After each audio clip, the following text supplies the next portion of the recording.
Hello বন্ধুরা, সবাইকে স্বাগতম জানাই আপনাদের এই ইউটিউব চ্যানেল ত্রিপুরা জব এক্সপ্রেসে।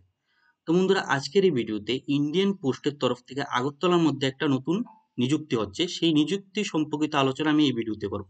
তাই ভিডিওটি শুরু থেকে শেষ পর্যন্ত দেখবেন। আর ভিডিওর শুরুতে এই নিযুক্তির কিছু কিছু গুরুত্বপূর্ণ বিষয় আমি আগে থেকে বলে দিই। যে এখানে যে এডুকেশন কোয়ালিফিকেশনটা রাখা হয়েছে, সেটা রাখা হয়েছে শুধুমাত্র 10 পাস হলে আপনারা এখানে অ্যাপ্লাই করতে পারবেন। আপনাদের এখানে কোনো ধরনের এক্সাম দিতে হবে না, শুধু ইন্টারভিউর মাধ্যমে এখানে আপনাদের নিযুক্তিটা হবে। ঠিক আছে? এখানে যে এজ লিমিটটা দেওয়া হয়েছে, সেটা দেওয়া হয়েছে, মিনিমাম এজ লিমিট দেওয়া হয়েছে 18 বছরের, আর ম্যাক্সিমাম এজ লিমিটটা দেওয়া হয়েছে, কোনো ধরনের ম্যাক্সিমাম এজ লিমিট দেওয়াই হয়নি। আপনাদের যদি 60 বছরও যদি হয়ে থাকে আপনাদের, তাহলে আপনারা এখানে অ্যাপ্লাই করতে পারবেন। ঠিক আছে? এখন সময় না নষ্ট করে চলে যাই বিজ্ঞপ্তির উপর। আরেকটা কথা বলে দিই, ভিডিও ডিসক্রিপশন চেক করতে ভুলবেন না, কারণ ভিডিও ডিসক্রিপশনে আমি অন্যান্য চাকরি ভিডিও লিঙ্ক দিয়ে থাকি। চলো বন্ধুরা, এখন শুরু করি। তো বন্ধুরা, এখানে দেখতে পাচ্ছেন যে আগরতলা পোস্টাল ডিভিশনের তরফ থেকে এই নিযুক্তিটা বেরিয়ে এসেছে, যেখানে ডাইরেক্ট এজেন্ট পদে পিএলআই এবং RPLI by Agartala postal division. ঠিক আছে? এখানে পদটা হচ্ছে ডাইরেক্ট এজেন্ট। এবার হলো পিএলআই এবং আরপিএলআইটা কি? পিএলআই এর ফুল ফর্ম হলো পোস্টাল লাইফ ইন্স্যুরেন্স, আর আরপিএলআই এর ফুল ফর্ম হলো রুরাল পোস্টাল লাইফ ইন্স্যুরেন্স। ঠিক আছে?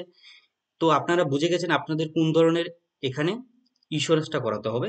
পিএলআই এবং আরপিএলআই এর ইন্স্যুরেন্সটা আপনাদের এখানে করাতে হবে। ঠিক আছে?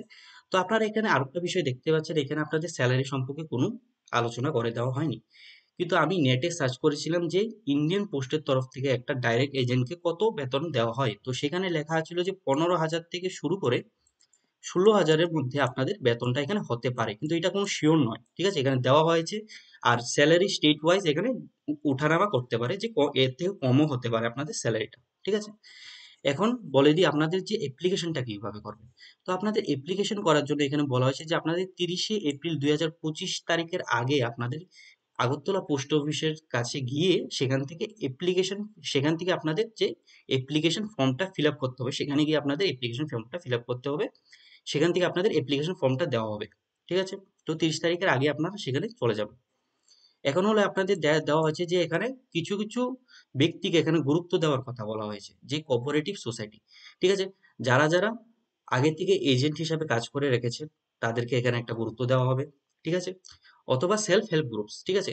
এবার আমি জানি না আপনারা সেলফ গ্রুপ একটা প্রতিষ্ঠান রয়েছে, এটার সম্বন্ধে শুনেছেন কি শুনেছেন না। সেখানে আমি বলে দিই এক্সাম্পল হিসেবে, সেখানে অনেকগুলি মহিলা এসে টাকা জমা করে এবং একজন একজনকে লোন প্রোভাইড করে। ঠিক আছে? আপনারা যদি এমন কোনো সেলফ হেল্প গ্রুপের মধ্যে অংশগ্রহণ করে থাকেন, তাহলেও আপনাদের এখানে গুরুত্ব দেওয়া হবে। যে সেলফ হেল্প গ্রুপের মধ্যে শুধু মহিলারই হতে হবে এমন কোনো কথা নয়। যদি আপনারা পুরুষ থাকেন, আপনারা যদি পুরুষ হয়ে থাকেন আর তারপরও আপনারা যদি কোনো সেলফ হেল্প গ্রুপের মধ্যে যদি অংশগ্রহণ করে থাকেন, তাহলেও আপনারা এখানে তাহলে আপনাদের এখানে গুরুত্বটা দেওয়া হবে। কিন্তু আপনাদের প্রমাণপত্র একটা থাকতে হবে। ঠিক আছে? এবার হলো এক্স সার্ভিসম্যান। আশা করি এক্স সার্ভিসম্যান বোঝাতে হবে না। এখানে বন্ধুরা দেখতে পাচ্ছেন যে এডুকেশন কোয়ালিফিকেশন এখানে মেনশন করে দেওয়া আছে, যে 10th পাস হলে আপনারা এখানে অ্যাপ্লাইটা করতে পারবেন। মিনিমাম এজ লিমিট দেওয়া আছে 18 বছর, আর ম্যাক্সিমাম এজ লিমিট এখানে রাখা হয়নি।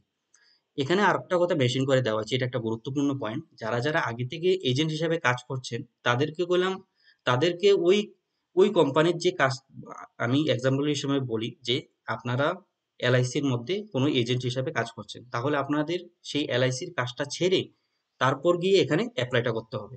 আপনারা কর্মরত অবস্থায় এখানে অ্যাপ্লাইটা করতে পারবেন না, আগের কাজটা ছেড়ে এখানে অ্যাপ্লাইটা করতে হবে। ঠিক আছে? তারপর হলো দেখতে পাচ্ছেন, the candidate will be selected after qualifying in the work in interview. আপনাদের এখানে ওয়ার্ক ইন ইন্টারভিউর মাধ্যমে আপনাদের এখানে নিযুক্তিটা হবে। ঠিক আছে?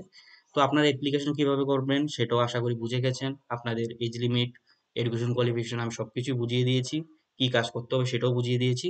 ঠিক আছে? তো এটাই ছিল এই বিজ্ঞপ্তির সবগুলি গুরুত্বপূর্ণ পয়েন্ট। আমি আশা করি আপনাদের সবগুলি গুরুত্বপূর্ণ পয়েন্ট আমি বোঝাতে সক্ষম হয়েছি। ঠিক আছে? তো তারপরও যদি কোনো ধরনের প্রশ্ন থাকে, কমেন্ট সেকশনে জানাবেন। আর যদি ভিডিওটা ভালো লাগে, অবশ্যই আমার চ্যানেলটাকে সাবস্ক্রাইব করবেন।